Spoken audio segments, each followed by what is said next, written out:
Hey, everybody. I am Jawanta Joseph, host of Industrial Risk Beyond the Blueprint. Let me start with talking about why we're doing this live session. So, every week, I sit down with some of the best minds in industrial risk, safety, and leadership. And we record a conversation and then spend a few days editing it, a few days tightening the ideas behind the conversation, sharpening those ideas and honestly, a lot is left on the table. We end up cutting some of that material. We end up not getting to all the things that the guests need to say.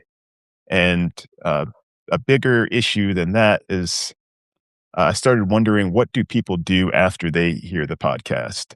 Is this something that they put to the side? They have maybe more questions about. They have some things that were left unanswered. Maybe they want to apply what we talked about in these conversations, but are unsure. And so I wanted to provide a space where we could do that. But we want to try to go a little bit further. And so this live is a way to do that. And I'm here to be able to answer any questions about industrial risk, safety, and the topics that we've covered on the podcast, especially in the latest episode.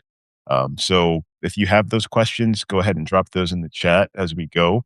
I'll read them aloud and we'll work through them together. While I wait for the first question to come through, I want to share some thoughts and some insights that I had from the episode that we aired this week.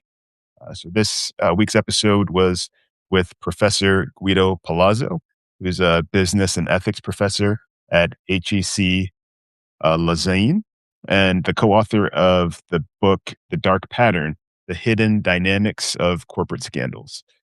We had a great conversation about ethics, especially in corporate settings, and we discussed some frameworks for how people deal with ethics and the quandaries that they face in organizations and how that can lead to organizational collapse.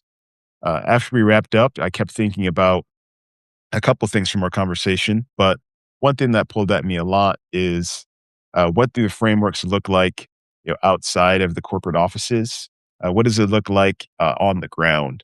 So, as you work in a construction site or a refinery, or in a remote job site, in a truck, how does the frameworks of real corporate decision making translate down to the decisions that are made every day on the roads, in the trains, and the places that we operate?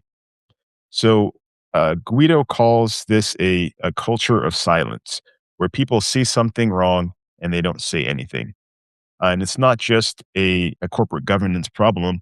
It's a problem that starts at the top and gets really pushed down to individuals. It's something that happens on job sites when there are near misses. It's something that happens when maybe a pallet is missing. And it can be endemic, where any one individual doesn't feel like they can solve the problems of a big corporation. And that dynamic doesn't necessarily change. So his prescription for this is to normalize ethical conversations. So to build safety within your organization where you can question if something seems unethical. But you have to assume that that kind of culture is coming from the top. So if there aren't a leadership culture that is allowing the most ethical conversations to happen and people to question and push back, then this cannot be something that happens on the shop floor. It cannot be something that happens in the courtyard or on a excavation truck. These things will only happen if it's a top-down initiative. And so when we think about all the risks that are introduced from, this lack of ethics or, lack of environment where these kinds of conversations can take place, we can run into many challenges. When we think about process safety, which we've had many guests on talking about this, we can mandate incident investigations and have protocols for these specifically, and these can force a conversation around whether or not we are or whether or not we're applying the right uh, corporate or compliance framework. but we cannot use this to really substitute for ethics.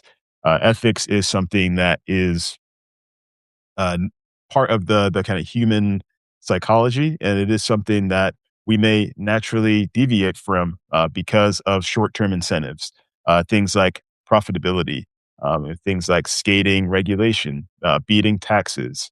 But installing a culture of ethics will enable not only good performance in the short term, but a long run of performance, which I think is probably the main thing I learned from that conversation.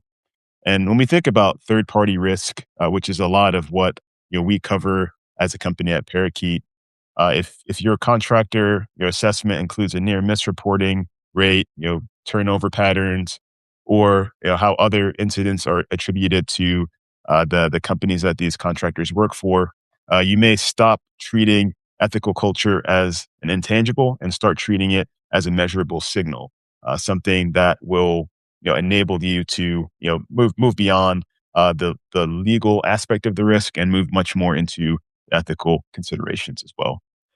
So that's kind of what I thought through a lot during this week, and I really appreciate uh, Guido for coming on and talking through this. And it seemed like the message has been resonating with many people who have been interacting with us on social media, and then also people who've been listening to the podcast.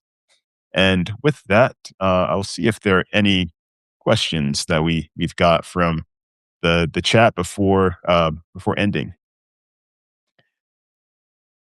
So it doesn't look like there are any right now. So I wanted to talk just briefly about what do we have in mind for this live. So this is the first of its kind where we are just trying to take some questions, doing a little bit of a breakdown of the podcast, and I think that we will do that again. But there are also many of our guests who use Substack and they love Substack and enjoy it. And we would love to have a new format of our show where it's live, where we can bring a conversation that is focused on current events. We can apply risk management, compliance, ethics to a live conversation. And that will be something that is coming. And you can check our social channels and our podcast feed for that. Looks like we do have a question. So I'm going to read the question and then answer it. I was wondering, of the 9 elements of the dark pattern that Guido mentioned in the podcast episode, which one do you think is the most overlooked in industrial organizations specifically? Okay, challenging one.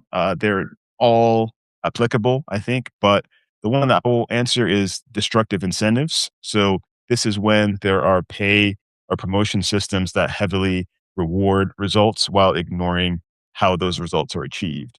So if you think about hitting a revenue target or getting a specific ratio or report to be lower, these can be quite destructive. So let's talk about injury rates or the reported injury rates in the industrial sector. You can game these and say, okay, we want to have the lowest incident rate. And so instead of trying to do things that will lower that incident rate, maybe because the incentive is so vague that you just don't report things. So that will naturally uh, result in a lower rate. Or perhaps you would tell someone, hey, instead of reporting this as an incident, let's go ahead and pretend like this didn't happen and we won't report it this time and just be safer next time. But as we've learned from many of the conversations that we've had with our guests, that incidents and near misses are just a learning experience. So it's an opportunity for us to take what could have happened or what did happen and then create a safer environment in the future. And by hiding them, we are only making things more dangerous and neglecting to give ourselves that opportunity to learn. Okay, I think that was the only question we had. So we will wrap this one up. Thanks everyone for joining. And until next time.